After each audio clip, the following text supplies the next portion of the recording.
Hey viewers, welcome back my channel Stree struggle. कैसे हो आप सभी? आई होप आप सभी अच्छे होंगे। Friends, good morning. मॉर्निंग का टाइम है और मैं आ गई हूँ किचन में। यहाँ पर मैं कर रही हूँ लंच और ब्रेकफास्ट की तैयारी। जो मेरे व्यूवर्स नए हैं या पहली बार चैनल को विजिट कर रहे हैं, एक बार मैं उनसे अपने आप को इंट्रोड्यूस करा दूँ। मेरा नाम छवि है और मैं एक एस्पिरेंट हूँ। अभी जो आरओ वाला एग्ज़ाम हुआ था मैंने वह दिया था और अब 2025 के लिए मैं प्रिपरेशन कर रही हूँ यूपी पीसीएस के लिए। और मेरी शादी को 10 साल हो चुके हैं। 2 बच्चे हैं। बेटी 5th क्लास में पढ़ती है और बेटा यूकेजी क्लास में पढ़ता है और मेरी एज 35 हो चुकी है। और मैं अपनी स्टडी जर्नी आप लोग के साथ यूट्यूब पर शेयर करती हूँ।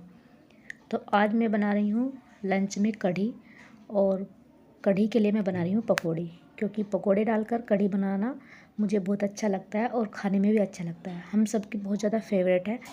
घर के हर मेंबर की, बच्चों की, दोनों बच्चों की, मेरी हस्बैंड की, कढ़ी सब बहुत शौक से खाते हैं। जिस दिन कढ़ी बनती है तो सब जो है बहुत ही खुश हो जाते हैं। और मेरी एक व्यूवर्स का मुझे कमेंट्स आया था, तो उसी कमेंट्स को मैं आप लोगों के साथ शेयर करना चाहूँगी। वे लिखती हैं कि दीदी, हम चाहे घर का कितना भी काम कर ले और किसी को कितना भी खुश रखने की कोशिश कर ले, लेकिन वो खुश नहीं होते हैं। उनकी वजह से हम अपने आप पर भी ध्यान नहीं देते हैं। और अब क्या किया जाए, उनको कैसे खुश रखें या अपनी लाइफ के बारे में कैसे सोचें, क्या करें। हमेशा दूसरों को खुश करने के लिए हम अपनी लाइफ को ही चेंज कर लेते हैं, अपने आप को पूरी तरीके से चेंज करते हैं। हम क्या थे, कैसे थे, हम किस तरीके से रहते थे, हमारी क्या ख्वाहिशें थी, क्या सपने थे, उन सबको भूल जाते हैं। हमारे सपने, हमारी अपनी लाइफ कैसी चल रही है उसके बारे में सोचने का तो हमें टाइम ही नहीं होता। क्योंकि अगर हम अपने बारे में सोचेंगे तो फिर दूसरों के बारे में कैसे सोचेंगे, उनकी खुशियों का ध्यान कैसे रखेंगे। और क्या कभी आपने सोचा है कि आने वाले 10 साल बाद आपकी ज़िंदगी कैसी होगी? फिर जब आप अपने आप को शीशे में देखोगे तो आपको यकीन नहीं होगा कि क्या आप वही लड़की है जिसके इतने सपने थे, अरमान थे कि मुझे अपनी लाइफ में ये करना है, वो करना है। लेकिन जैसे ही हमारी शादी होती है हम अपने सभी सपनों को भूल जाते हैं, क्योंकि हमारे माँ बाप, सभी माँ बाप की यही मेंटलिटी होती है कि टाइम रहते जो है बेटियों की शादी कर दी जाए। क्योंकि हमारा समाज भी ऐसा है, अगर ज़्यादा लेट शादी करते हैं तो सब जो है ताने ही मारने लगते हैं कि अब तक शादी नहीं की है, लड़की को घर पर ही बूढ़ा कर लिया है। इस तरीके से जो है बहुत सारी चीज़ें जो है हम लोगों को सुनने को मिलती है, माँ बाप को हमारे सुनने को मिलती है। तो वो हमारी शादी जो है टाइम रहते ही करने की कोशिश करते हैं। लेकिन फिर क्या होता है, जब हम दूसरे के घर जाते हैं फिर हमारे ऊपर एक बोझ आ जाता है घर गृहस्थी को संभालने का, दूसरों को खुश रखने का। क्योंकि हमारे घर से भी तो हमें यही कहकर भेजा जाता है ना कि हमेशा दूसरों को खुश रखना, उनकी खुशियों का ध्यान रखना, उनका ख्याल रखना। हमारे बारे में कोई नहीं सोचता कि हमारे क्या सपने थे, क्या अरमान थे, हम क्या करना चाहते थे। तुम अपने लिए भी कुछ करना। और ना ही ससुराल वाले, बहुत कम सपोर्ट करते हैं। ऐसा नहीं है, करते हैं, मैं ऐसा भी नहीं कहूँगी, लेकिन बहुत कम है जो करते हैं, अदरवाइज़ नहीं करते हैं। ऐसे ही करते करते 5-10 साल तो ऐसे ही निकल जाते हैं। और 10 साल बाद फिर हम जो है बहुत इरिटेट भी होने लगते हैं, क्योंकि फिर वे चीज़ें हमें याद आने लगती है अपने आप से।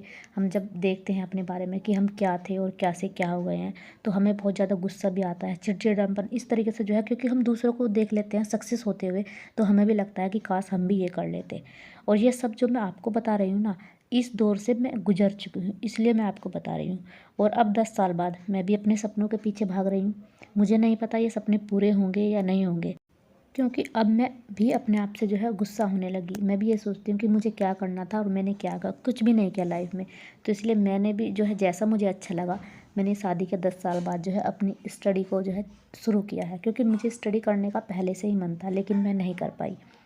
तो इसीलिए भी मैं आप लोगों को ये सब बता रही हूँ कि अभी भी समय है, समय रहते अपनी लाइफ के बारे में सोचिए, सही डिसीजन लीजिए। क्योंकि अगर समय एक बार चला गया ना, फिर लौट कर कभी वापस नहीं आता। और अफसोस करने के सिवाय हम लोगों के पास कुछ नहीं रहता। मैं ये नहीं कहती कि आप अपने घर वालों के साथ रहिए, ससुराल में रहिए, लेकिन उनको वहाँ पर रहते हुए जब आप पूरा दिन काम करते हैं तो 1 घंटा 2 घंटा अपने लिए भी निकालिए और अपने बारे में भी सोचिए। और काम ख़त्म करने के बाद यहाँ पर मैं पढ़ने के लिए बैठ गई थी, अपना फर्स्ट स्टडी स्लॉट। और अभी जो है मैं कर रही हूँ एनसीईआरटी। तो एनसीईआरटी में मैं पढ़ रही हूँ ज्योग्राफी, 7th क्लास की ज्योग्राफी, और 7th लेसन जो है यहाँ पर मैं कर रही हूँ। और अभी मेरा जो है 2 सब्जेक्ट चले हुए हैं, ज्योग्राफी और पॉलिटी। इन दोनों को मैं कवर कर रही हूँ, और पॉलिटी कर रही हूँ मैं लक्ष्मीकांत से। उसके बाद जो है फिर मैं बच्चों को स्कूल से लेकर आई थी, क्योंकि 2 बजे बच्चे आ जाते हैं स्कूल से। फिर बच्चों को दूध दिया, खाना दिया और अपने लिए चाय बनाई। स्कूल से आने के बाद बच्चे जो हैं थोड़ा बहुत खेलते हैं, टीवी देखते हैं, क्योंकि एकदम आते ही बच्चे नहीं पढ़ेंगे। तो जब तक जो है मैं अपनी स्टडी यहाँ पर कर लेती हूँ। और सुबह का ही होता है मेरा ज़्यादा बर्डन काम का, सुबह 11 बजे तक। उसके बाद जो है फिर मुझे इतना बर्डन नहीं होता, ना ही इतना काम होता है। और यहाँ पर जो है मैं 3rd लेसन कर रही हूँ पॉलिटी का, लक्ष्मीकांत से, संविधान की प्रमुख विशेषताएं। अच्छा, कुछ कमेंट्स मुझे इस तरीके से भी आते हैं कि जो अकेला रहता है वो अच्छे से स्टडी कर पाता है, लेकिन फैमिली में जो है नहीं कर पाते हैं। और अगर आप जॉइंट फैमिली में होते तो आप भी नहीं कर पाते, फिर आप कैसे करते, हम आपको ये सब बताते हैं। मैं मानती हूँ कि जॉइंट फैमिली में जो है काम होता है, लेकिन अगर हमें अपने लिए कुछ करना है तो फिर तो कैसे भी करके टाइम निकालना ही होगा। और आपके सभी इन क्वेश्चन का जवाब जॉइंट फैमिली, सिंगल फैमिली, इस तरीके से जो है मैं आपको स्टार्टिंग में ही सारे जवाब दे चुकी हूँ। आई होप आपको समझ आया होगा। क्योंकि अगर हमें अपने सपने पूरे करने हैं तो चाहे हमें अपने घर वालों को मनाना पड़े, चाहे कुछ भी करना पड़े, काम करके पढ़ना पड़े, अपने लिए टाइम निकालना पड़े, कुछ भी करें, लेकिन हमें करना होगा। क्योंकि जिन लोगों की वजह से आप अपनी स्टडी कर नहीं पाते, आप कहते हो कि जॉइंट फैमिली में है तो आप स्टडी पर फोकस नहीं कर पाते हो।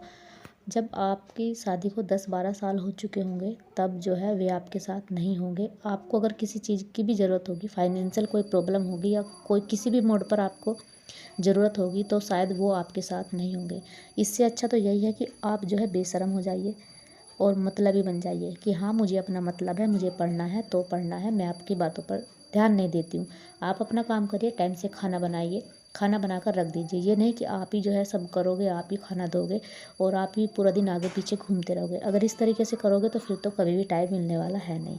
आपका जितना काम है आप उतना करिए, बाकी वो भी सब कर सकते हैं, अगर आप रियल में अपनी स्टडी पर फोकस करना चाहते हैं और अपने लिए टाइम निकालना चाहते हैं तो फ्रेंड्स, शाम की संध्या आरती करने के बाद अब आ गई हूँ मैं किचन में और अब करूँगी मैं यहाँ पर रात के खाने की तैयारी। और रात के खाने में जो है मुझे बनाने हैं चावल, तो मैंने चावल रख दिए हैं, पानी रख दिया है, उबल जाएंगे तो चावल डाल दूँगी। और कुछ बर्तन जो है पड़े हुए थे, मैंने साफ़ नहीं किया था। अब जो है मैं शाम के बर्तन साफ़ नहीं करती हूँ चाय पीने के बाद, जैसे बच्चे स्कूल से आते हैं, क्योंकि फिर वो ये 2 बार करने होते हैं तो फिर 2-2 बार टाइम क्यों वेस्ट करना। फिर मैं शाम को ही एक बार कर लेती हूँ जब किचन में आती हूँ। तो इसी तरीके से कुछ मेरा चलता है फुल डे रूटीन।